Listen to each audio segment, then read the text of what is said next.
Viewers welcome back in program जी doctor साहब अगले इशू तो पहला ਅਸੀਂ ਦਰਸ਼ਕਾਂ ਜੋ ਫੇਸਬੁੱਕ ਮੈਸੇਜ ਉਹ ਲਵਾਂਗੇ ਸਾਡੇ ਕੋਲ ਕਾਫੀ ਸਾਰੇ ਫੇਸਬੁੱਕ ਮੈਸੇਜ ਨੇ ਅਸੀਂ ਸਭ ਵੀਰ ਭੈਣਾਂ ਦਾ ਬਹੁਤ ਬਹੁਤ ਸ਼ੁਕਰੀਆ ਅਦਾ ਕਰਦੇ ਹਾਂ ਸਾਡੇ ਕੋਲ ਹਸਨ ਬੱਟੀ ਰਾਣਾ ਕਹਿੰਦੇ ਨੇ ਕਿ thanks god I'm not living in India I can't eat dal ਵਾਲਾ ਪੀਜ਼ਾ ਐਂਡ ਦਾਲ ਵਾਲਾ ginger burger so Dilbag Singh ਕਹਿੰਦੇ ਨੇ ਐਕਸਲੈਂਟ ਐਂਡ ਮੱਖਣ ਸਿੰਘ ਨਮੋਲ ਸਾਨੂੰ ਲਿਖਦੇ ਨੇ ਕਹਿੰਦੇ ਨੇ ਕਿ ਡਾਕਟਰ ਸਾਹਿਬ ਰੈਫਰੈਂਡਮ 2020 ਦਾ ਬਹੁਤ ਵਿਰੋਧ ਹੋ ਰਿਹਾ ਹੈ ਫਿਰ ਵੀ ਜੋ ਮਰਜ਼ੀ ਹੈ ਇਸ ਦੇ ਫਾਇਦੇ ਬਹੁਤ ਹਨ ਕਿਰਪਾ ਕਰਕੇ ਇਹਦੇ ਫਾਇਦਿਆਂ ਉੱਪਰ ਇੱਕ ਸਪੈਸ਼ਲ ਸੈਗਮੈਂਟ ਕਰੋ ਤੇ ਖਾਲਸਾ ਨਿਊਜ਼ ਖਾਲਸਾ ਉੱਪਰ ਕੋਈ ਆਰਟੀਕਲ ਜ਼ਰੂਰ ਲਿਖੋ ਕਿਉਂਕਿ ਖਾਲਸਾ ਨਿਊਜ਼ ਖਾਲਸਾ ਉੱਪਰ ਵਿਰੋਧ ਦੇ ਆਰਟੀਕਲ ਜ਼ਿਆਦਾ ਦੇਖਣ ਨੂੰ ਮਿਲਦੇ ਹਨ देखो असी तो पहले दिन तो ही इस बारे बिल्कुल चेतनता दे नाल और मेरा ख्याल है जे तुसी पिछले दिनों दे सैगमेंट देखे होण आलमोस्ट एक सैगमेंट डेडिकेटेड हुंदा है वो भावें इंडियन गवर्नमेंट दे रिएक्शन नाल होए उन्हां दे मीडिया दे नाल होए और असी समझदे हैं भी जिन्ना विरोध इन्हां ने कीता है उन्ना ही उन्हां ने रेफरेंडम 2020 सिखां दे राइट ऑफ सैल्फ डिटरमिनेशन के हक नूं रादर हाईलाइट किया और इस नूं रादर जिहड़ी पब्लिसिटी असीं अदरवाइज मिलियंस ऑफ डॉलर्स खर्च करके नहीं सी लै सकते वो इन्हां ने क्रिएट की है और ये जिहड़ा बाकी 12 अगस्त नूं जिहड़ा ये भारती हाकम और उन्हां दे जिहड़े इस किस्म का मीडिया है उन्हां दे मूँह ते चपेड़ वजेगी ज़ाहिर है कि भी ਵੱਡੀ ਗਿਣਤੀ ਸਿੱਖ ਸੰਗਤਾਂ ਇਸ ਸ਼ਮੂਲੀਅਤ ਕਰਨਗੀਆਂ ਜੀ ਡਾਕਟਰ ਸਾਹਿਬ ਹੁਣ ਤੁਸੀਂ ਸਾਡੇ ਦਰਸ਼ਕਾਂ ਦਾ ਦੱਸੋ ਜੋ ਅੱਜ ਦੇ ਜੋ ਐਂਡ ਵਾਲਾ ਇਸ਼ੂ ਹੈ ਉਸ ਬਾਰੇ ਆਪਣੇ ਦੇਖੋ ਜਿਵੇਂ ਵੀਰ ਨੇ ਲਿਖਿਆ ਹੈ ਕਿ ਵੀ ਕਿਵੇਂ ਵਿਰੋਧ ਹੈ ਵਿਰੋਧ ਸਿਰਫ ਇੱਕ ਲੈਵਲ ਤੇ ਨਹੀਂ ਹੈ ਔਰ ਜਿਵੇਂ ਸਾਡੇ ਬੜੇ ਸੂਝਵਾਨ ਦਰਸ਼ਕ ਭੈਣ ਜੀ ਅਮਨਜੋਤ ਕੌਰ ਹਰ ਇੱਕ ਚੀਜ਼ ਦੇ ਉੱਤੇ ਨਜ਼ਰ ਰੱਖਦੇ ਨੇ ਕਾਫੀ ਇਹਨਾਂ ਦਾ ਜਿਹੜਾ ਹੈ ਉਹ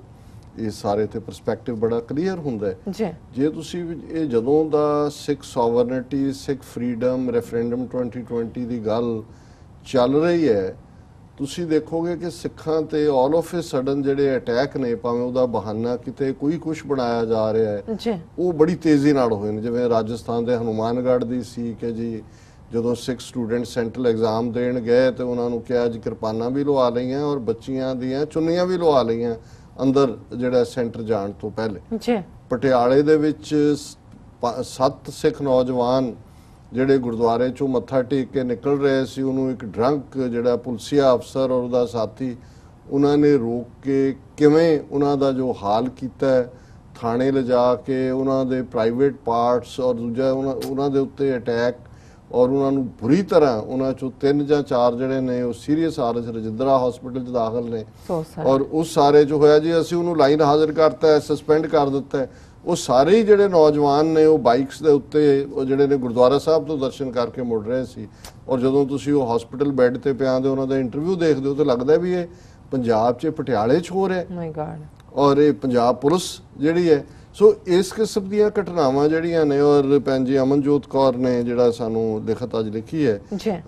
ਪਿਛਲੇ ਦਿਨਾਂ ਦੀ ਹੈ Sikhs attacked in parliament and by police ਕਿ ਕਿਵੇਂ ਪਾਰਲੀਮੈਂਟ ਦੇ ਵਿੱਚ ਖਲੋ ਕੇ ਜਿਹੜਾ union minister abused Sikhs and called Sikh terrorist in parliament over 2020 referendum rally ਕਿ ਵੀ ਉਹਨਾਂ ਨੂੰ ਤੁਸੀਂ ਸਾਰਿਆਂ ਨੂੰ ਟੈਰਰਿਸਟ ਬਣਾ ਇਹ ਉਹਨਾਂ ਨੂੰ ਜਿਹਨੂੰ ਜਿਟਰੀ ਅੰਗਰੇਜ਼ੀ ਦਾ ਸ਼ਬਦ ਹੁੰਦਾ ਹੈ ਔਰ ਪੰਜਾਬੀ 'ਚ ਅਸੀਂ ਕਿ ਇਸ ਕਿਸਮ ਦੇ ਬੌਂਦਲੇ ਨੇ ਅੰਦਰ ਉਹਨਾਂ ਨੂੰ ਲੱਗ ਰਿਹਾ ਕਿ ਵੀ ਅਸੀਂ ਹੁਣ ਬ੍ਰਿਟਿਸ਼ ਗਵਰਨਮੈਂਟ ਤੇ ਪ੍ਰਭਾਵ ਪਾ ਰਿਹਾ ਫੇਲ ਹੋਏ ISI ਦੇ ਖਾਤੇ 'ਚ ਪਾਤਾ ਨੈਗੇਟਿਵਿਟੀ ਕਰਤੀ ਪਰ ਇਹਦੇ ਬਾਵਜੂਦ ਜਿਹੜਾ ਉਹ ਕੈਂਪੇਨ ਹੈ ਉਹ ਬਰਾਬਰ ਚੱਲ ਰਹੀ ਹੈ ਔਰ ਮੈਂ ਇੱਕ ਮੈਸੇਜ ਜਿਹੜਾ ਤੁਸੀਂ ਨਹੀਂ ਪੜ੍ਹਿਆ ਉਹਨਾਂ ਨੇ ਲਿਖਿਆ ਵੀ TV84 ਦੀ ਐਪ ਜਿਹੜੀ ਗੂਗਲ ਪਲੇ ਆ ਉਹਦੇ ਤੋਂ ਗਾਇਬ ਕਰਤੀ ਹੈ ਔਰ ਇਹ ਅਸੀਂ ਆਪਣੀ ਟੈਕਨੀਕਲ ਟੀਮ ਨੂੰ ਕਹਿੰਦੇ ਆ ਕਿ ਭਾਈ ਦੇਖੋ ਵੀ ਕੀ ਪਾਰਟ ਹੈਗਾ ਕਿਉਂਕਿ ਮੈਂ ਇਹ ਦੇਖ ਰਿਹਾ ਜਦੋਂ ਅਮਰਿੰਦਰ ਨੇ ਮੈਂਸ਼ਨ ਕੀਤਾ ਇਸ ਹਵਾਲੇ ਦੇ ਨਾਲ ਆਪਣੇ ਤੇ ਮੈਨੂੰ ਸੀ ਕਿ ਵੀ ਹੁਣੇ ਕਿਤੇ ਨਾ ਕਿਤੇ ਹਾਂ ਫਿਰ ਜਿਵੇਂ ਉਹਨਾਂ ਨੇ ਭੈਣ ਜੀ ਨੇ ਬਹੁਤ ਸਾਰੇ ਲਿੰਕ ਦਿੱਤੇ ਨੇ ਕਿ ਇਹਨਾਂ ਦਿਨਾਂ 'ਚ ਕੀ ਹੋਇਆ एक लिंक है Sikh truck driver killed by Naxals on way from Rourkela हूँ नक्सलियां के खाते च पा दो ताकि लैफ्टिस्ट और कोई सिखां का कदे कॉमन फ्रंट ना बने जोड़े राइट फॉर वो नहीं कम्यूनिस्ट जिन्होंने जोड़ा वो सिखां का विरोध ही करना सीखा जिमें जोगिंदर दयाल वर्गे ने कल असी डिस्कस किया कि जी ये referendum 2020 is terrorism through another way so ये भी उन्होंने एक सिख ट्रक ड्राइवर ਨੂੰ ਮਾਰਿਆ ਫਿਰ ਜਿਹੜਾ ਮੈਂ ਪਟਿਆਲੇ ਦਾ ਜ਼ਿਕਰ ਕੀਤਾ ਹੈ Amritdhari Sikh youth humiliated tortured attacked by Punjab police cop ਔਰ ਜਿਹੜੇ ਇਸ ਤੋਂ ਬਿਨਾਂ ਉਹਨਾਂ ਨੇ ਕਿਹਾ ਕਿ last month also some Punjabi police cops had attacked an Amritdhari Sikh youth beaten him and took off his turban. ਇਹ ਵੀ ਖਬਰ ਜਿਹੜੀ ਹੈ ਸਾਹਮਣੇ ਸੀ। ਔਰ ਹੁਣ ਜਿਵੇਂ ਉਹਨਾਂ ਨੇ ਪੰਜਾਬੀ 'ਚ ਵੀ ਕਿਹਾ ਕਿ ਵੀ ਜ਼ਿਆਦਾ ਭਰੇ ਪੀਤੇ ਲੱਗਦੇ ਨੇ ਇਹਨਾਂ ਨੂੰ, it seems they are almost itching to do something to Sikhs in their pent up frustration and old habits of 70s 80s 90s। ਉਦੋਂ ਤਾਂ ਟੈਰਰਿਜ਼ਮ ਕਹਿ ਕੇ ਤੁਸੀਂ ਮੁਕਾਬਲੇ ਬਣਾ ਦਿੰਦੇ ਸੀ। ਹੁਣ ਕਿਉਂਕਿ ਪ੍ਰੋਸੈਸ ਸਾਰੀ ਪੀਸਫੁਲ ਹੈ, ਪੀਸਫੁਲ ਤਰੀਕੇ ਨਾਲ ਚੱਲ ਰਿਹਾ, ਉਹਨਾਂ ਨੂੰ ਪਤਾ ਨਹੀਂ ਲੱਗ ਰਿਹਾ ਵੀ ਕੀ ਕਰੀਏ। ਔਰ ਇਹ ਜਿਹੜਾ ਸਾਰਾ ਰੁਝਾਨ ਸ਼ੁਰੂ ਹੋਇਆ ਹੈ, but since India is already getting flak from Muslims, Christians, Dalits, so they perhaps keep attacks on Sikhs sporadic and don't go all out, because otherwise BJP will not be able to fool Sikhs, blaming only Congress for being anti। ਸੋ ਇਹ ਦੱਸ ਰਹੇ ਨੇ ਅਜੇ ਫੁੱਲ scale ਨਹੀਂ ਜਾ ਰਹੇ, ਕਿਉਂਕਿ ਜਿਹੜਾ ਫਿਰ ਸਿੱਖਾਂ ਨੂੰ ਮੂਰਖ ਬਣਾ ਕੇ ਵੋਟਾਂ ਲੈਣੀਆਂ ਕਿ ਵੀ ਇਹ ਕੀ ਹੋਏਗਾ, ਅਦਰਵਾਈਜ਼ ਉਹਨਾਂ ਦਾ ਉਹ ਨਹੀਂ ਸਕਸੈਸਫੁਲ ਹੋਏਗਾ। It is sadly even some so-called Sikh leaders are silent and saying nothing or giving mumbling excuses or abusing own community। ਵੀ ਜਾਂ ਮੂੰਹ ਚ ਕੁੰਗੜੀਆਂ ਨੇ ਜਾਂ ਆਪਣਿਆਂ ਨੂੰ ਹੀ ਦੋਸ਼ ਦੇ ਰਹੇ ਨੇ ਔਰ ਕਿਸੇ ਪਾਸੇ ਨਹੀਂ ਜਾ ਰਹੇ।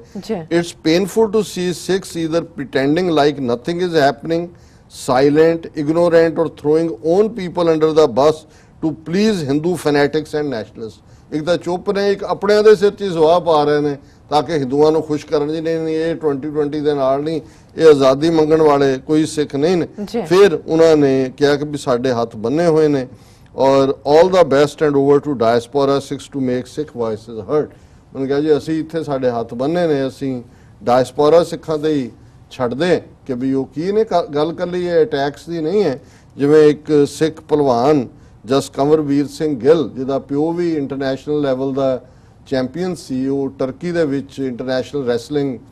ਦਾ ਹੋ ਰਿਹਾ ਸੀ ਕੰਪੀਟੀਸ਼ਨ। ਉਹਦੇ ਬੜਾ ਲੰਮਾ ਚੰਮਾ ਸਿੰਘ ਹੈ ਸਿੱਖੀ ਸਰੂਪ 'ਚ, ਹਾਲਾਂਕਿ ਭਲਵਾਨਾਂ ਜਾਂ ਦੂਜਿਆਂ ਦਾ ਇਹ ਹੁੰਦਾ ਕਿ ਜੀ ਉਹ ਸਰੂਪ 'ਚ, ਉਹਨੇ ਕਿਹਾ ਜੀ ਨਹੀਂ ਮੈਂ ਆਪਣੇ ਸਿੱਖੀ ਸਰੂਪ 'ਚ। ਔਰ ਉਹਨੇ ਆਲਰੇਡੀ ਕੰਪੀਟੀਸ਼ਨ ਜਿੱਤੇ ਹੋਏ ਨੇ ਰੈਸਲਿੰਗ 'ਚ, ਉਹਨੂੰ ਉਹ ਰਿਪਰੈਜ਼ੈਂਟ ਕਰ ਰਿਹਾ ਸੀ ਟੀਮ ਨੂੰ ਉੱਥੇ ਟਰਕੀ 'ਚ। ਔਰ ਉੱਥੇ ਜਿਹੜੇ ਕੋਚ ਜਾਂ ਦੂਜੇ ਸੀ ਜਿਹੜੇ ਵੀ ਇਕੱਲੇ ਟਰਕੀ ਦੇ ਨਹੀਂ ਸੀ, ਕੋਈ ਬਾਹਰਲੇ ਸੀ, ਉਹਨਾਂ ਨੇ ਕਿਹਾ ਜੀ ਨਹੀਂ ਸਿਰ ਨੰਗਾ ਕਰਕੇ ਖੇਲੋ, ਵਾਲਾਂ ਨੂੰ ਪਿੱਛੇ ਕੁੜੀਆਂ ਵਾਂਗ। ਉਹਨੇ ਕਿਹਾ ਜੀ ਨਹੀਂ ਇਹ ਮੈਂ ਜਿਹੜਾ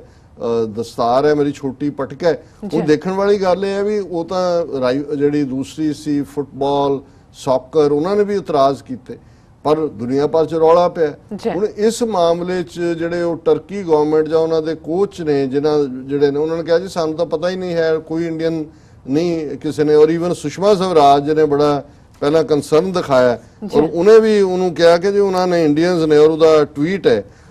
ਕਿਉਂਕਿ ਸੁਖਬੀਰ ਨੇ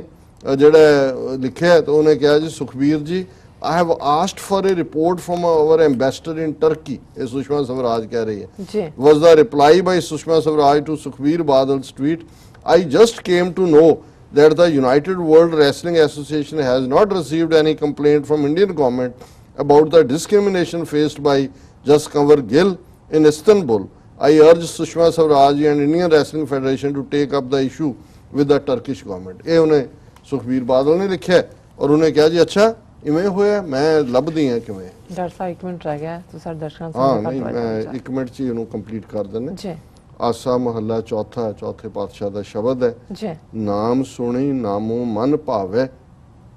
ਵੱਡਾ ਭਾਗ ਗੁਰਮੁਖ ਹਰ ਭਾਵੈ। ਨਾਮ ਜਪੋ ਗੁਰਮੁਖ ਪ੍ਰਗਾਸਾ, ਨਾਮ ਬਿਨਾ ਮੈਂ ਧਰ ਨਹੀਂ ਕਾਈ। ਨਾਮ ਰਵਿਆ ਸਭ ਸਾਸ ਗਿਰਾਸਾ। ਰਹਾਓ, ਜਿਵੇਂ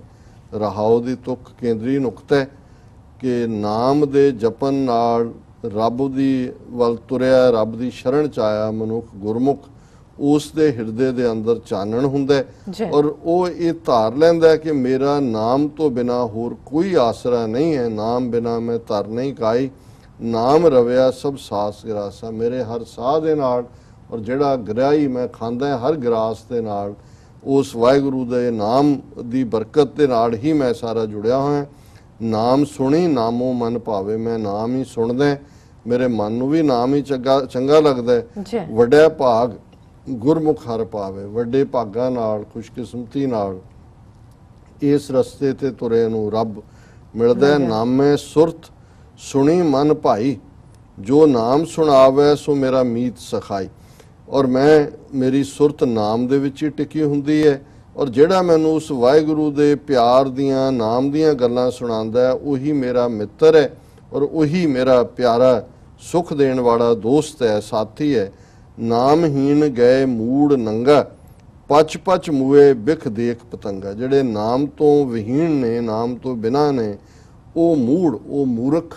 ਇਸ ਸੰਸਾਰ ਤੋਂ ਨੰਗੇ ਚਲੇ ਜਾਂਦੇ ਨੇ। ਔਰ ਇਸ ਕਿਸਮ ਦੇ ਮੂੜ ਮੂਰਖ ਜਿਹੜੇ ਨਾਮਹੀਨ ਨੇ, ਪਚ ਪਚ ਮੂਏ, ਸੜ ਸੜ ਕੇ ਮਰਦੇ ਨੇ। ਬਿਖ ਦੇਖ ਪਤੰਗਾ, ਉਸ ਬਿਖ ਦੇ ਵਿੱਚ, ਜ਼ਹਿਰ ਦੇ ਵਿੱਚ, ਜਿਵੇਂ ਪਤੰਗਾ ਰੋਸ਼ਨੀ ਦੇ ਉੱਤੇ ਜਿਹੜਾ ਫਜ਼ਾ ਹੋਣ ਦੇ ਨਾਂ ਥੱਲੇ ਡਿੱਗ ਕੇ ਮਰਦੇ, ਇਵੇਂ ਜਿਹੜੇ ਨਾਮ ਵਿਹੂਣ ਨੇ ਉਹ ਮਾਇਆ ਦੇ ਬਿਖ ਦੇ ਵਿੱਚ ਸੜ ਸੜ ਕੇ ਆਪਣਾ ਜੀਵਨ ਬਰਬਾਦ ਕਰਦੇ ਨੇ। ਆਪੇ ਥਾਪੇ ਥਾਪ ਉਥਾਪੇ, ਨਾਨਕ ਨਾਮ ਦੇਵੇ ਹਰ ਆਪੇ। ਗੁਰਮੁਖ ਨੂੰ ਇਸ ਗੱਲ ਦੀ ਸਮਝ ਹੈ ਕਿ ਉਹੀ ਵਾਹਿਗੁਰੂ ਇਸ ਸ੍ਰਿਸ਼ਟੀ ਨੂੰ ਪੈਦਾ ਕਰਦਾ ਹੈ, ਥਾਪਦਾ ਹੈ, ਉਹੀ ਇਸ ਨੂੰ ਡਿਸਟਰੋਏ ਕਰਦਾ ਹੈ। ਔਰ ਚੌਥੇ ਨਾਨਕ ਫਰਮਾਉਂਦੇ ਨੇ, ਨਾਨਕ ਨਾਮ ਦੇਵੇ ਹਰ ਆਪੇ। ਇਹ ਜਿਹੜੀ ਨਾਮ ਦੀ ਵਡਿਆਈ ਹੈ, ਨਾਮ ਦੀ ਬਖਸ਼ਿਸ਼ ਹੈ, ਨਾਮ ਦੀ ਬਲੈਸਿੰਗ ਹੈ, ਇਹ ਵੀ ਸਤਿਗੁਰੂ ਦੀ ਰਹਿਮਤ ਦੇ ਨਾਲ ਹੀ ਮਿਲਦੀ ਹੈ। ਸੋ ਇਹ ਅੱਜ ਦਾ ਵਿਚਾਰ। ਤੁਹਾਡਾ ਬਹੁਤ ਬਹੁਤ ਸ਼ੁਕਰੀਆ, ਤੁਸੀਂ ਅੱਜ ਦੇ ਐਮ ਇਸ਼ੂ ਤੇ ਅੱਜ ਦਾ ਵਿਚਾਰ ਸਾਡੇ ਦਰਸ਼ਕਾਂ ਨਾਲ ਸਾਂਝਾ ਕੀਤਾ। ਤੇ ਲੈਂਦੇ ਹਾਂ ਆਪਣੇ ਵਿਊਅਰਸ ਕੋਲ ਇਜਾਜ਼ਤ। ਵਿਊਅਰਸ, ਸਾਡੇ ਪ੍ਰੋਗਰਾਮ ਦਾ ਸਮਾਂ ਇੱਥੇ ਸਮਾਪਤ ਹੁੰਦਾ। ਤੁਸੀਂ ਆਪਣੀ ਰਾਏ ਤੇ ਸੁਝਾਅ ਸਾਨੂੰ ਭੇਜਣਾ ਭੁੱਲਣਾ। ਸਾਡੇ ਇਸ ਪਤੇ ਤੇ SOS@tv84.tv ਤੇ ਅਸੀਂ ਆਪਣਾ ਪ੍ਰੋਗਰਾਮ ਲੈ ਕੇ ਫਿਰ ਦੁਬਾਰਾ ਹਾਜ਼ਰ ਹੋਵਾਂਗੇ। ਤਦ ਤੱਕ ਲਈ ਮੈਨੂੰ ਤੇ ਆਪਣਾ ਸੁਣਾ ਗਿਆ ਦੋ ਦੇਖਦੀ ਰਹੋ TV84। ਬੁਲਾ ਦਿਓ ਫਤਿਹ। ਵਾਹਿਗੁਰੂ ਜੀ ਕਾ ਖਾਲਸਾ, ਵਾਹਿਗੁਰੂ ਜੀ ਕੀ ਫਤਿਹ।